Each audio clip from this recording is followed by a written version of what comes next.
Hi friends, welcome back to our new video. ఈరోజు భద్రాచలంకి అయితే వెళ్తున్నాము.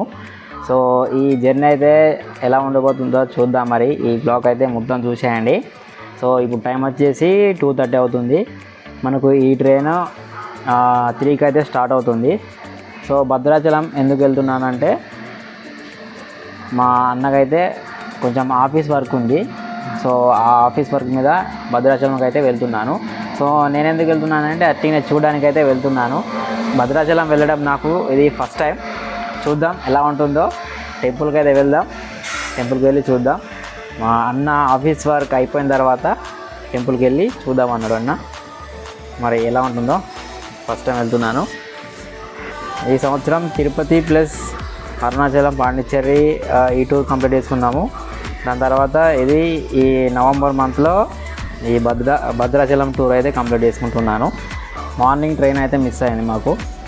ఏదంటే డైరెక్ట్ భద్రాచలం ఉంటుంది సిరిపూర్ కాకినాడ నుంచి. మా సిరిపూర్ నుంచి డైరెక్ట్ భద్రాచలం అయితే ట్రైన్ ఉంటుంది. సో అది మిస్ అయిపోయింది మార్నింగ్. ఇది కాకినాడ ఎక్స్ప్రెస్ అవును. సో ఇక్కడ నుంచి ఇది కాజీపేటలో దిగుతాం. కాజీపేటలో దిగితే అక్కడ నుంచి 8 o'clockకి అక్కడ భద్రాచలంకి ఒక ట్రైన్ ఉంది. సో చూడండి ఇక్కడ ఇస్తా స్క్రీన్ పై. సో ఆ ట్రైన్కి అయితే మేము వెళ్తున్నాము. ఫ్రెండ్స్ చూడండి, మన ట్రైన్ అయితే స్టార్ట్ అవ్వబోతుంది. మన బోర్డు అయితే కనిపిస్తుంది చూడండి. సో ఇంత దూరం అయితే వచ్చాను. సో మైక్ ఇంత ఈ వైర్ బాగా పెద్దగా ఉన్నది. ఇది కింద పడేటట్టున్నది. వైరు కింద పడేటట్టున్నది. ఒక ట్రైన్ అయితే వస్తుంది, చూద్దాం.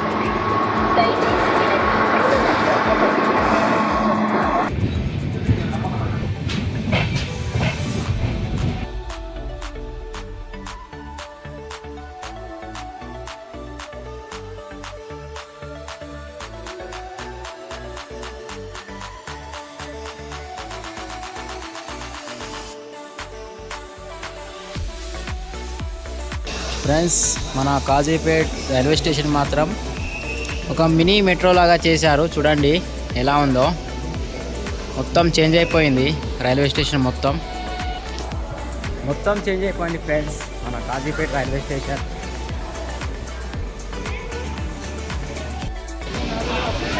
చూడండి మొత్తం చేంజ్ చేస్తున్నారు. ఈ బస్సు చూడక దగ్గర 9 months అవుతుంది.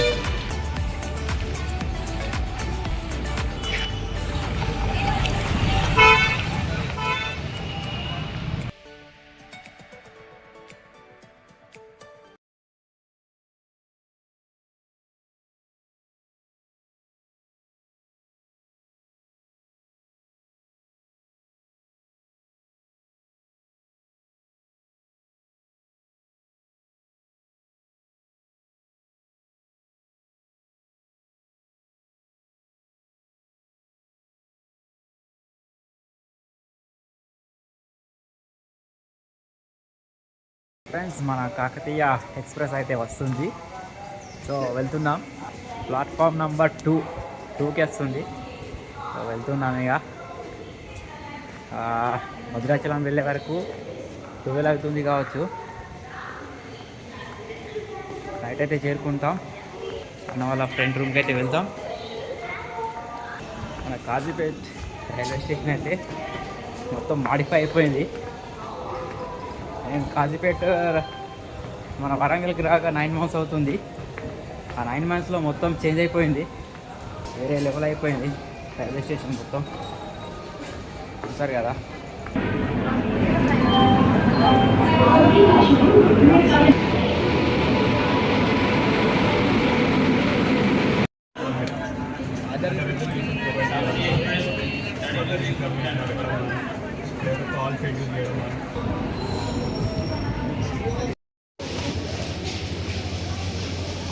ఫ్రెండ్స్, భద్రాచలం అయితే చేరుకున్నాము. అంటే ఇంకా భద్రాచలం చేరుకోలేదు. సో ఇక్కడ నుంచి భద్రాచలం ఒక 40 kilometers ఉంటుంది. బస్సు మీద ఎక్కి వెళ్ళడమే. సో చూడండి రైల్వే స్టేషన్ ఎలా ఉందో. కనిపించట్లేదు సరిగ్గా, ఎందుకంటే ఇప్పుడే కన్స్ట్రక్షన్ అవుతుంది కాబట్టి. ఇది భద్రాచలం రోడ్ అంటారు రైల్వే స్టేషన్ని. ఇక్కడ నుంచి భద్రాచలం ఒక 40 kilometers ఉంటుంది. ఆటోలలో లేకుంటే బస్సులో వెళ్ళచ్చు. మేమైతే బస్సులోనే వెళ్తాము, ఎందుకంటే మనకు చలి పెడుతుంది కాబట్టి. సో చలి బాగుంది కాబట్టి బస్సులో వెళ్తే చాలా సేఫ్గా ఉంటాం, చలి పెట్టేదంతా. ఓకే, భద్రాచలంలో కలుసుకుందాం. టైం వచ్చేసి 12:30 అవుతుంది. ఓకే ఫ్రెండ్స్, బస్సు అయితే ఎక్కేసాము, వెళ్తున్నాం.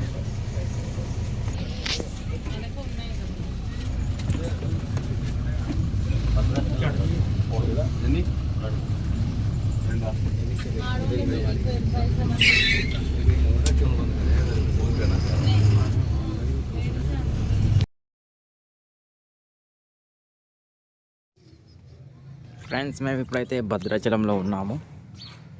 సో అన్న వాళ్ళ కొలీగ్స్ ఉంటారు కదా, సో వాళ్ళ ఇంటి దగ్గర అయితే ఉన్నాము.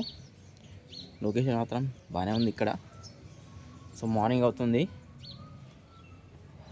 పైకి అయితే వచ్చాను, కొంచెం వామప్ ఎక్సర్సైజ్ చేసి వెళ్తా. ఓకే గైస్, చూడండి భద్రాచలంలో డే 1. నిన్న మాకు రావడానికి 1 అయింది, వచ్చాము నైట్లో.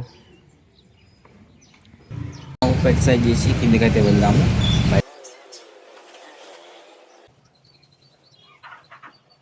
ఫ్రెండ్స్, ఇంటి ముందు అయితే చూడండి మంచి మంచి చెట్లు అయితే ఉన్నాయి. సో ఇంటి ముందు ఇలా చెట్లు ఉంటే చాలా బాగా అనిపిస్తుంది నాకైతే. నేను కూడా మా ఇంట్లో ఇలా చెట్లు పెట్టుకుంటా. ఇంటి ముందు కానీ ఇంటి పైన కానీ ఇలా పూల చెట్లు ఉంటే మనసుకు చాలా ప్రశాంతంగా అనిపిస్తుంది కదా. ఫ్రెష్ అప్ అయి బయటకి అయితే వెళ్తున్నాము. అన్నయ్య ప్రాజెక్ట్ వర్క్ ఉంది కదా, సో ఆ లొకేషన్ కి అయితే వెళ్తున్నాము. ఒక పార్సల్ అయితే వచ్చేది, బస్ స్టాండ్ కి అయితే వెళ్ళాలి ఇక్కడ నుంచి. అన్నది ప్రాజెక్ట్ వర్క్ కోసం ఒకటి కార్గో పార్సల్ అయితే వచ్చింది. సో ఇక్కడికైతే బస్ స్టాండ్ దగ్గరికి అయితే వచ్చాము. చూడండి బస్ స్టాండ్ నైట్లో మంచి కనిపించలేదు నాకు. ఇప్పుడు బస్ స్టాండ్కి అయితే వచ్చాము కార్గో పార్సిల్ కోసం. భద్రాచలం తెలంగాణ రాష్ట్ర రోడ్ రవాణా సంస్థ భద్రాచలం డిపో. ఇక్కడ నుంచి మన లొకేషన్కి అయితే వెళ్తున్నాము. భద్రాచలం నుంచి సారపాకకి అయితే వెళ్తున్నాము. ఇక్కడ నుంచి మన రాములవారి టెంపుల్ అయితే కనిపిస్తుంది చూడండి. సో ఇక్కడ నుంచి సరిగ్గా కనిపించట్లేదు మీకు. సో ఈ బ్రిడ్జ్ అయితే చాలా అంటే చాలా లెంత్ ఉంది. సో ఇది ఎంత ఉందో మరి, దగ్గర దగ్గర ఒక 3 కిలోమీటర్స్ వస్తుందా మరి. సో ఏమో మరి తెలియదు నాకు ఇంకా. సో మీకు తెలిస్తే కింద కామెంట్ చేయండి. భద్రాచలంలో ఇదే పెద్ద బ్రిడ్జ్ అనుకుంటా. ఫ్రెండ్స్, ఈరోజు మా అన్నయ్య చేసినటువంటి ఈ ప్రాజెక్ట్ వర్క్, సో ఇది చాలా మంది పిల్లలకైతే ఇన్స్పిరేషన్గా ఉంటుంది. సో రీసెంట్గా జరిగిన మన కర్నూలు బస్ యాక్సిడెంట్లో సో చాలా మంది అయితే చనిపోవడం అయితే జరిగింది.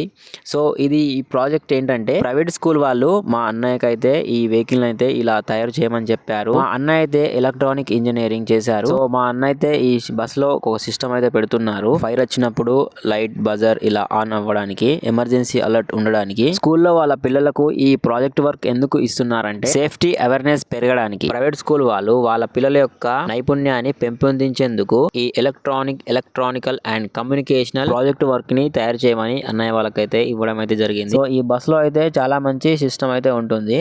సో ఒకవేళ డ్రైవర్ స్పీడ్ గా వెళ్తే స్పీడ్ అలారం కూడా మోగుతుంది. ఒకవేళ ఫైర్ ఎక్కడైనా బస్ లో జరిగినట్లయితే ఫైర్ అలారం కూడా మోగుతుంది. సో దానికైతే మంచిగా సిస్టమ్ అయితే తయారు చేస్తున్నారు. సో అన్నయ్య ల్యాప్టాప్ లో కోడింగ్ అయితే చేస్తున్నారు. ఈ కోడింగ్ చేసింది మాత్రం మొత్తం డాటా మాత్రం దీంట్లో ఉంటుంది. సో ఇదంతా ఎందుకు చేస్తున్నారో మీకు అర్థమయ్యే ఉంటుంది. ఎందుకంటే మన పిల్లల కోసమే. ఫ్యూచర్ లో వాళ్ళు తెలుసుకోవాలి, మన సిస్టమ్ అయితే యూజ్ చేసుకోవాలి. ముందు ఎలక్ట్రానిక్ బస్సెస్ ఇలా వస్తే ఒకవేళ ప్రమాదం నుంచి తప్పించుకునే అవకాశం అయితే ఉంటుంది. ఫ్రెండ్స్, ఇక్కడ చూడండి ఇలా ఫైర్ వచ్చినప్పుడు ఇక్కడ లైట్ అయితే ఆన్ అవుతుంది. సో అక్కడ అలారం బజర్ కూడా ఉంది, అక్కడ ముందు ఉంది కనిపిస్తుంది కదా, అలారం బజర్ కూడా మోగుతుంది. ఫ్రెండ్స్, ఇప్పుడు కనిపిస్తున్న బస్ మొత్తం తయారైపోయిన తర్వాత ఎలా ఉంటుందో చూడాలనుకుంటున్నారా? సో నేనైతే ఇంకొక వీడియో అయితే అప్లోడ్ చేస్తాను. మేము భద్రాచలంలో తిరగబోతున్నాము. సో ఆ తిరిగిన వీడియో అయితే అప్లోడ్ చేస్తాను. ఫ్రెండ్స్, ఈ బస్సు మొత్తం తయారైపోయిన తర్వాత ఎలా ఉంటుందో చూడాలనుకుంటున్నారా? వేరే లెవెల్ వచ్చింది బస్సు మాత్రం. ఆ వీడియో అయితే నెక్స్ట్ వ్లాగ్లో అప్లోడ్ చేస్తాను. సో అంతవరకు మన ఛానల్ అయితే సబ్స్క్రైబ్ చేయడం మాత్రం మర్చిపోకండి.